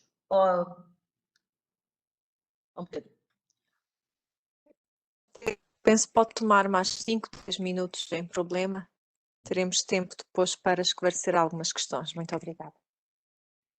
Obrigada, Sra. Professora. Os conceitos apresentam as ideias substantivas que as organizam. Não se esqueçam nunca disto. O que é que são ideias substantivas? Não são ideias formais, são ideias substantivas. Isto permite-nos dizer que estamos a falar sobre uma teoria substantiva, se a quisermos classificar. Se quisermos atribuir-lhe, nós podemos sempre categorizar grandes teorias, pequenas teorias, ou teorias de médio alcance, ou podemos sempre usar alguma nomenclatura para as classificar. Podemos classificar estas como substantivos, ou seja, as ideias não são do âmbito da formalidade, são ideias que correspondem a um contexto específico, certo? E que acontecem naquele e podem não acontecer de outro. São próprias de um determinado ambiente que foi analisado, investigado e analisado. Portanto, claro que são de uma teoria fundamentada, de uma grande teoria, porque tudo o que ali está é suportado por todas as prerrogativas e cumprido com todos os parâmetros que nos permite dizer que oferece rigor e que pode ter utilidade. Aquela que for, obviamente, não estamos a falar em abstração de uma teoria fundamentada. São criados sempre a partir de uma associação das propriedades, certo? Os conceitos são sempre criados a partir de uma associação das propriedades e das dimensões que foram analisadas, sempre. De outra forma, não os podemos construir. Agora, dizer outra coisa que há pouco tinha falado e que depois dizia que mais à frente explico. Vamos lá. Os conceitos científicos caracterizam-se por serem mediados por conceitos simples. Né? Portanto, de chamarmos conceitos a tudo é sempre um bocadinho arriscado, porque não conseguimos perceber em que patamar da análise estamos. Se já temos a densificação suficiente ou se já estamos preparados para encerrar o processo e começar a construir com aquilo que temos. Portanto, as coisas têm que ter, os conceitos têm que ser constituídos com os diversos conceitos simples ou serão pobres, ou então quer dizer que alguma coisa aconteceu se apenas um conceito só por si consegue ter todas as propriedades. Então, não há forma de fazer relações. Portanto, eles são mediados pelas propriedades, e estes são conceitos de um sistema hierárquico, para lhe chamarmos conceitos científicos, e, na verdade, eu defendo que eu uso a palavra conceito quando eles fazem parte do sistema hierárquico de inter-relações, a partir das quais o conceito científico se organiza, considerando a sua capacidade organizadora de pequenos conceitos. Organizadora. É um conceito que tem o potencial, claro, já no nível mais abstrato, e por isso a importância de ir passar do concreto para a abstração, e, portanto, também aqui vamos fazendo um processo que, cumprindo todo com rigor todos os parâmetros que supostamente a ciência nos recomenda, que me permite depois usar um conceito com capacidade agregadora. E, portanto, os conceitos simples, uma vez isolados, não têm expressão significativa. Né? O conceito de ambiente de cuidados, por exemplo, se não tiver vários conceitos simples, né? Ambiente de cuidados, eu descrevo como, claro, posso descrever, mas é pobre, só por si. Eu tenho que organizar várias propriedades em conceitos simples. Dir-me-ão assim, mas os conceitos simples nascem do quê? Das categorias. Das categorias. Das categorias. Portanto, as categorias que também se vão comparando sempre, certo? E que se vão enriquecendo sempre, e que eu depois a posso associar e a posso já considerar como um conceito simples. Portanto, como integrar no conceito. Dito assim, obriga-nos sempre a dizer um conceito, quando nós definimos os conceitos, quantas dimensões tem o conceito, né? Para explorarmos, porque são as propriedades de cada um dos subconceitos ou conceitos simples que interagem de forma dinâmica e que vão criar que o conceito complexo, ambiente, tenha também essa dinâmica. Portanto, o conceito complexo conceito só por si, os outros são, na verdade, chamados conceitos simples, têm uma dinâmica que é sustentada por vários elementos auxiliares que dão fortaleza, que fortalecem, no fundo, a estrutura. Se nós pensarmos numa estrutura, quanto é que ela precisa ser fortalecida? Claro, qualquer estrutura, para manter a forma que tem, sobretudo tem a ver com a forma, para qualquer estrutura que seja, para que se mantenha com aquela forma, tem que ser bem sustentada. Estamos a falar de estrutura associada à forma. Portanto, não estamos a falar do conteúdo, mas a forma é sustentada, porquê? Pelas dimensões do conceito.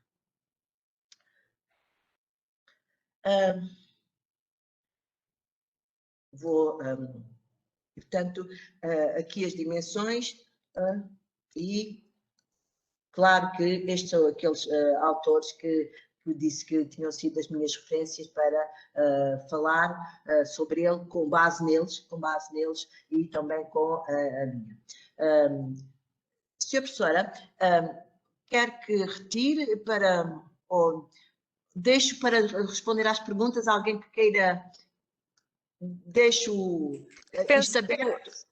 Penso que pode tirar, até porque temos aqui algumas questões que julgo que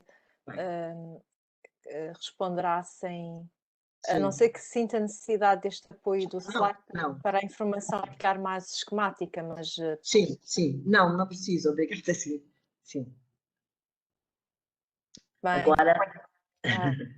Obrigada pela comunicação e pela aula, não é? É muito bom, de uma forma muito pragmática, sistematizada, mas acima de tudo com a visão de quem já fez, poder partilhar alguns aspectos mais práticos, até que muitas vezes não se encontram nos livros. E por isso a professora Dulce podia bem pôr ali a referência da sua tese de doutoramento, no último slide, para quem tiver, porque provavelmente já estará disponível em repositório.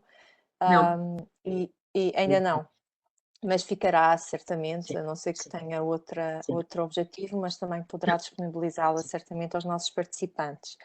Devo dizer que tivemos, andámos sempre num número superior a 400 participantes e neste momento temos 540 pessoas, pelo menos, ligadas a esta sessão.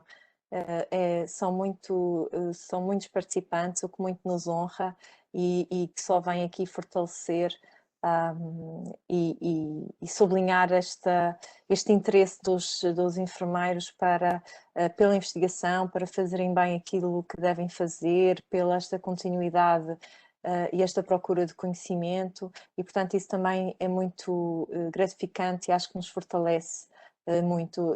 Era com muito entusiasmo que eu vi os números a crescer aqui, sempre a subir, e só pensava, ainda bem que a professora Dulce não faz ideia de quantas pessoas estão a ouvir.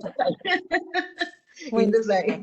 Eu estive aqui atenta ao chat e tenho, dividi assim de uma forma, não fiz aqui uma análise de conteúdo, nem uma grounded theory, não é? Mas tentei categorizar aqui as interações, e temos aqui, além dos elogios, não é? Temos alguns elogios a dizer obrigada, boa apresentação, e temos 2 aspectos que eu peço à organização depois que possa também esclarecer, apesar de eu integrar a comissão científica, não estou certa desta resposta e por isso não vou dar, para não incorrer em erro.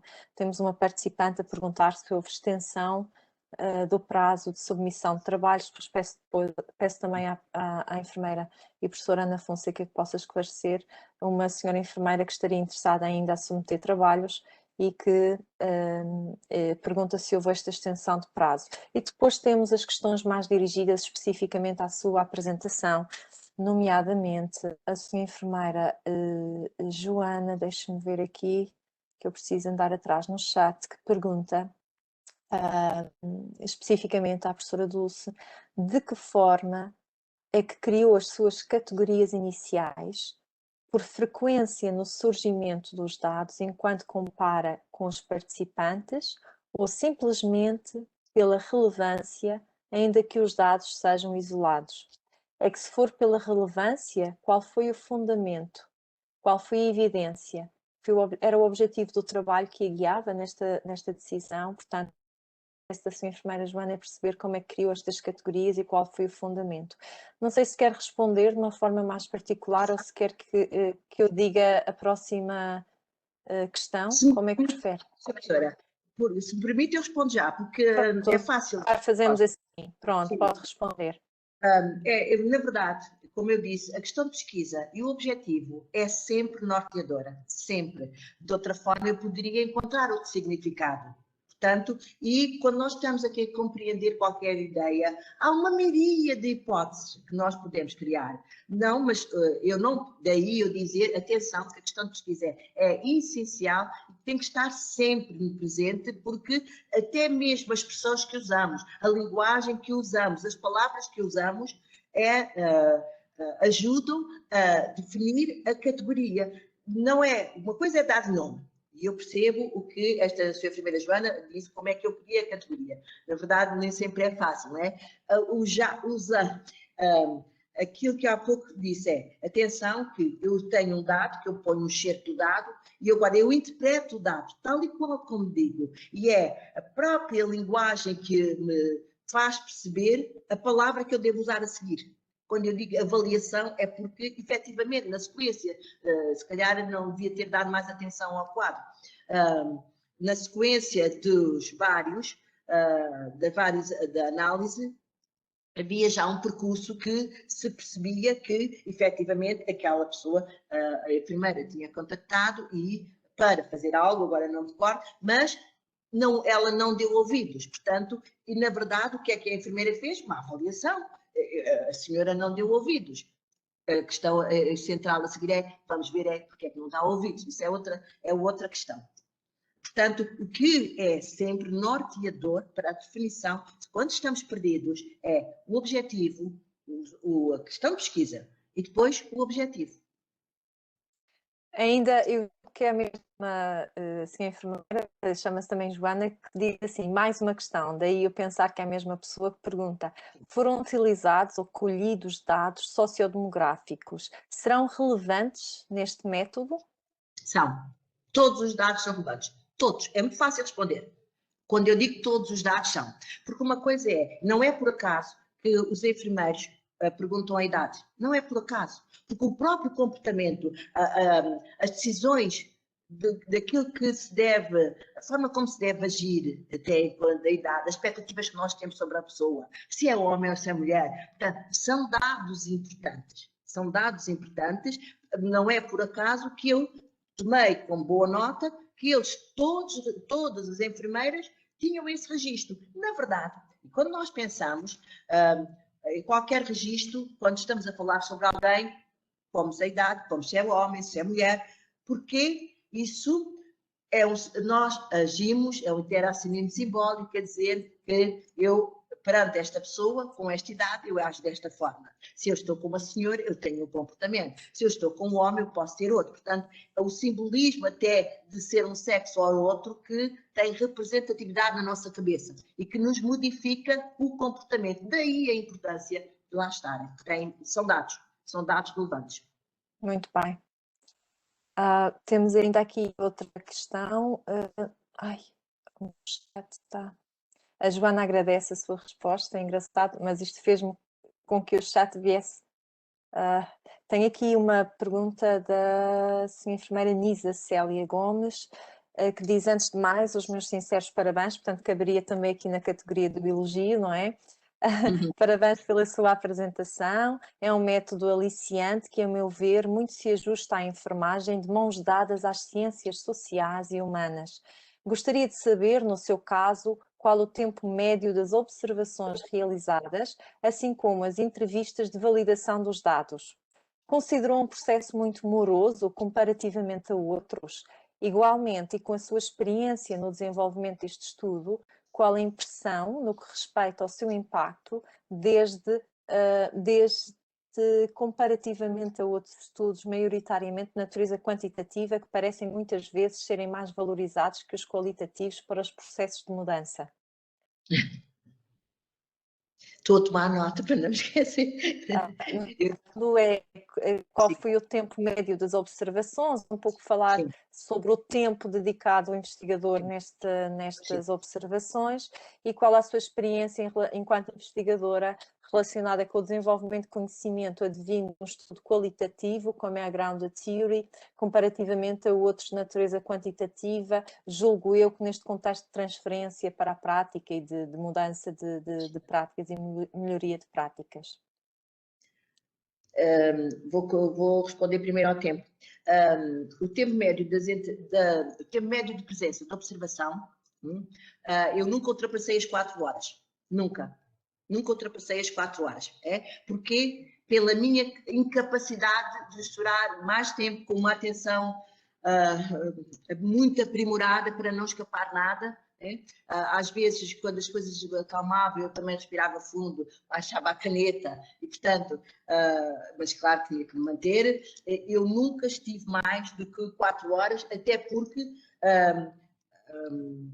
nem sempre eu conseguia, eu depois ia para casa, ou às vezes ia para aquilo que era mais próximo para escrever, para tomar notas de tudo que eu não tinha conseguido responder, porque às vezes a dinâmica é de tal forma, e dizem tanta coisa em pouco tempo, que eu era aquela como é que se diz agora, estenografia, parece-me que era, a escrita muito rápida, que eu depois tinha medo de não perceber, e eu ia-me embora e ia pôr tudo direitinho para perceber.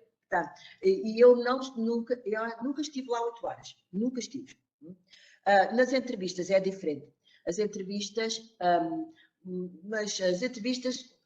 nunca fiz nenhuma mais do que 1h30. Nunca, Nunca fiz.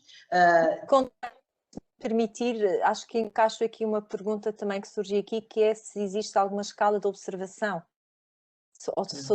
Ou alguma escala de observação. A resposta também é fácil. Eu não utilizei. Mas há quem use, atenção. E eu não... é assim, quando nós temos escalas, estão a dirigir-nos para aquilo que podemos observar. Eu não tinha nenhuma escala, até mesmo influenciada pelo orientador, e disse Dulce vai, claro, Dulce vai e a Dulce foi, e o que é que, na Grounded, Charmas e Strauss não recomendam escalas. Não quer dizer que há outros que recomendam, atenção, mas não recomendam escalas para dizer o quê? Veja, disponha-se, disponibilize para ver palavras, ações, interações, acontecimentos, perceber sem qualquer escala. No entanto, há quem use escalas.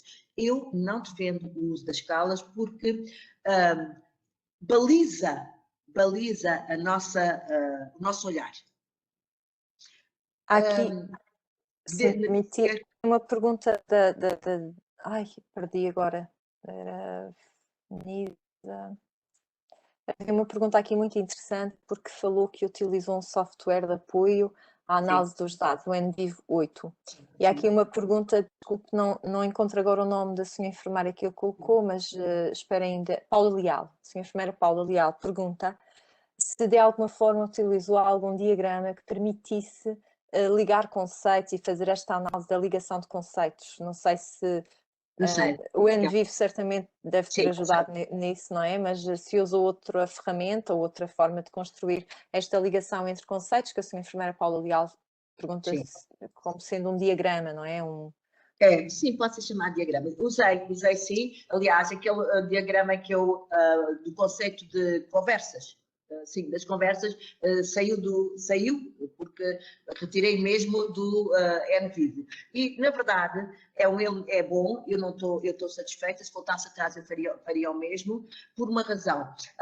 Ajuda-nos, tem todo o material guardado. Todo o material guardado, os textos, os dados, tudo. E, ao mesmo tempo, permite-nos perceber, será que há relações? Aquilo que eu estou a fazer nesta categoria, qual é a configuração? Permite criar aqueles diagramas, uma vez associadas as categorias, e eu é que determino onde é que eu faço a associação, e depois eu apresento, mostro-me, peço para... graficamente o que é que eu tenho aqui. E isso dá uma leitura muito interessante e ajuda a perceber que ela está correta ou não está correta. Esta é uma dimensão importante ou não é importante?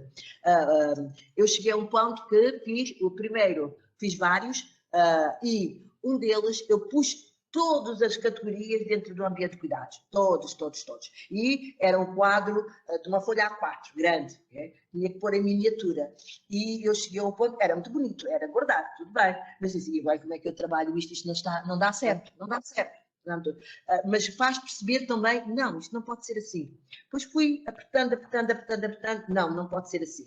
Depois, aliás, comecei a perceber que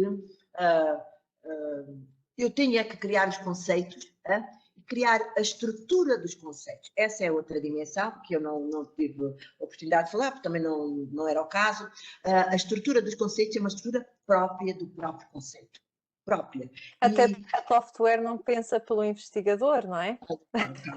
Tal e qual. Portanto, eu abandonei, retirei aquilo que me dava jeito ali, pronto, para mostrar até que usei o NVivo, usei até 2 que pus no trabalho, mas o resto fiz eu. Fiz eu, desenhando para aqui, para ali, tentando mostrar a dinâmica das propriedades em cada conceito.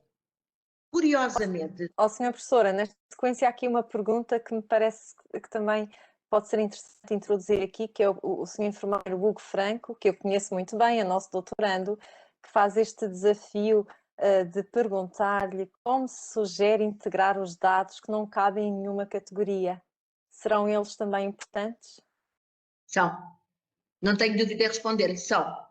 Depende depois, nós até hoje podemos... É assim, no primeiro momento, isto não se identifica com aquilo, mas depois às vezes eles até já são tantos, agora vou olhar para isto, que rejeitei e vou olhar. O que é que se passa aqui? E muitas vezes, descobri, associando, comparando uns com os outros, e disse, olha que interessante, eu não tinha valorizado. Então, por isso é que voltamos atrás várias vezes. Eu não deixei nenhum dado por explorar. Não o fiz no primeiro momento, Não fiz. Aquilo fui criando, a par e passos. E depois disse, eu vou voltar aos dados. E às vezes já tinha outro olhar. E voltar outra vez. E voltar outra vez. Claro que era aqueles que ficavam sempre numa ponta. Não é? Se me disser assim, todo o que está escrito... às vezes, algumas preposições não valorizei, algum verbo que não valorizei, portanto, mas até, por exemplo, a palavra nós, um perdão, a ver, e a senhora professora sabe que eu pus isso no trabalho, que eu achei aquilo delicioso, pensei, eu nunca tinha pensado naquilo seriamente, mas o que me alertou, nós isto, nós aquilo, a repetição, nós aquilo, e alguma coisa se passa, o que é que acontece por ser assim? É este questionar que quando olhamos e muitas vezes não valorizamos individualmente, quando começamos a perceber, isto tem relação com aquilo, mas isto tem relação com isto, mas isto tem relação com isto. Bem, então agora eu vou àqueles dadozinhos que eu tinha ali de lado e vou olhar para eles e perceber, já com tudo já mais arrumadinho, sem preocupações, então não é que eu ainda fiz mais uma categoria? Pois. Nessa altura, portanto, e disse, olha que coitado, eu estava a desperdiçar isto. Penso que a sua vivência enquanto investigadora e com esta experiência é muito interessante.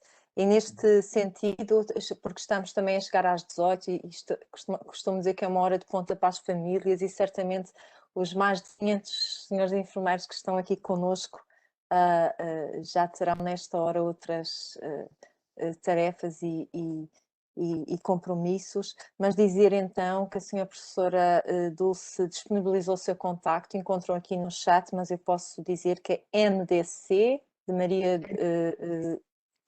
Maria Dulce Cabral, MDC? MDC de Cabral, pois, é que eu chamo de MDC, de Maria Dulce Cabral, portanto, são as iniciais, @uevora.pt, e dizer então que também já tive aqui a validação da organização de que, de facto, a submissão do resumo já finalizou a 12 de fevereiro. Mas participem, fiquem atentos e venham participar neste evento, porque seguramente haverá outros, com toda a certeza. Não havendo aqui mais questões específicas, apenas de facto os elogios pela sua aula, resta-me também agradecer este momento de estar aqui consigo, também a aprender e a acompanhá-la neste momento, dirigir-me a todos os participantes com um abraço caloroso, desejar que estejam todos bem, em plena saúde com a vossa família e agradecer em particular aos que estão na luta mais próxima com toda esta pandemia que estamos a viver, agradecer enquanto cidadã, enquanto enfermeira, deixar-vos um cumprimento muito caloroso e agradecer novamente à Ordem dos Enfermeiros, na pessoa da senhora enfermeira e professora Ana Fonseca, que já se juntou a nós esta oportunidade de participação. Muito obrigada. Muito obrigada aos participantes também. Sim. Obrigada a todos, agora em particular à professora Dulce e à professora Silvia Caldeira pela participação mais ativa, mas também a todos os colegas que assistiram e passámos em vários momentos mais de 500 participantes, como há pouco a professora Silvia notou. Vamos ter com certeza mais iniciativas destas, portanto fiquem atentos à nossa programação e até uma próxima oportunidade. Um abraço a todos. Obrigada, boa tarde.